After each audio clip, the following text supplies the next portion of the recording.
यही है कि अपना जो खाना बच जाता है उसको ज़रूरतमंद लोगों को देना चाहिए। जी, जी। तो घर में आप अपने बच्चों को किस तरीके से समझाती हैं या सिखाती हैं कि कैसे खाने को बचाएँ?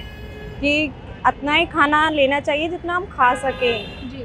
उससे ज़्यादा नहीं लेना चाहिए। आपने और अक्सर देखा होगा शादी में हाँ, भी बहुत बर्बादी होती है खाने की, हुँ, तो उस बारे में क्या कहेंगी? उस बारे में तो हम लोगों को नहीं समझा सकते क्योंकि वो मानते ही नहीं हैं। अच्छा, वो तो नहीं मानते, लेकिन आप, अगर आपके हाथों में ये ज़िम्मेदारी दे दी जाए तो आप किस तरीके से मैनेज करेंगी?